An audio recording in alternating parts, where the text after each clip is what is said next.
मौनी अमावस्या के दिन महाकुंभ प्रयागराज में अगर आप नहीं आ पा रहे हैं तो ये काम बिल्कुल कीजिएगा, बहुत जबरदस्त परिणाम मिलेंगे।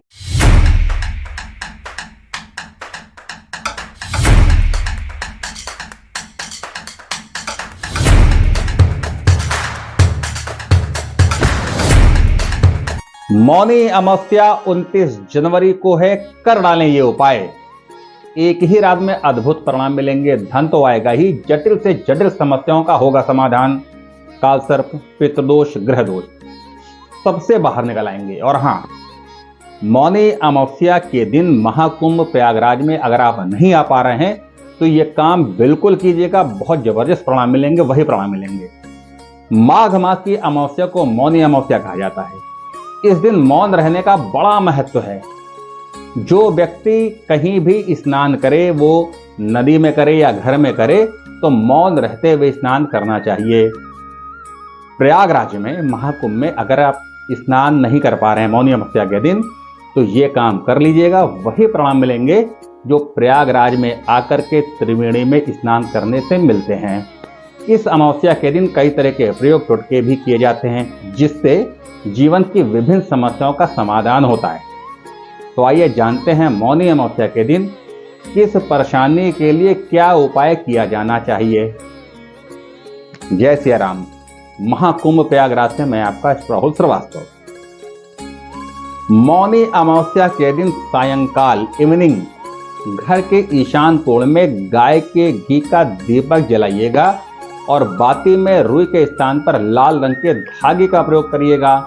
संभव हो तो दीपक में केसर की 1-2 पत्तियां डाल दें। इससे मां लक्ष्मी प्रसन्न होंगी और घर में धन आगमन बढ़ेगा। मौनी अमावस्या के दिन राहु, केतु और शनि की शांति के उपाय भी किए जाते हैं। इसके लिए शनि मंदिर के बाहर बैठे भिखारियों, अपंगों, गरीबों को वस्त्र भोजन भेंट करें। इससे जो खराब ग्रह हैं वो शांत होंगे। यदि आपके जन्म कुंडली में काल सर्पदोष बना हुआ है या पितृदोष है, तो किसी पवित्र नदी के किनारे योग्य ब्राह्मण से पितरों के निमित्त तर्पण पिंड दान करवाइए, दोष शांत होंगे। मौनी अमावस्या के दिन चींटियों को शक्कर मिलाकर आटा खिलाएं, मतलब जो आटा हो शक्कर मिला हो।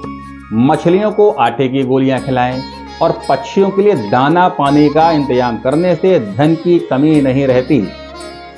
मौनी अमावस्या के दिन 1008 महामृत्युंजय मंत्र के जाप करते हुए भगवान शिव का पंचामृत से अभिषेक करने से सुख सौभाग्य में वृद्धि होने के साथ आर्थिक संकटों का समाधान होता है। अविवाहितों के विवाह मार्ग प्रशस्त होते हैं। चांदी के नाग नागिन बनवा लीजिएगा। सफेद पुष्पों के साथ इसे बहते जल में प्रवाहित करने से काल सर्पदोष, सर्पदोष से मुक्ति मिलती है। अब सबसे महत्वपूर्ण बात, मौनी अमावस्या को हम सभी की इच्छा होती है कि प्रयागराज महाकुंभ में संगम में स्नान करें। अगर आप नहीं आ पा रहे हैं तो जो भी आपके जानने वाले महाकुंभ प्रयागराज में आ रहे हैं या वो हैं, तो वो संगम या गंगा जी से जल लेते आएंगे आपके लिए। मौनी अमावस्या के दिन गंगा जी या संगम के जल में अद्भुत शक्ति रहती है। तो मौनी अमावस्या के दिन गंगा जल में जल मिला करके मौन रहते हुए स्नान कीजिएगा और प्रयागराज का नाम लीजिएगा, स्मरण कीजिएगा, वही फल की प्राप्ति होगी जो यहाँ प्रयागराज में संगम में स्नान करने से मिलती है। इस वीडियो को शेयर कीजिएगा। कमेंट बॉक्स में जय सिया राम।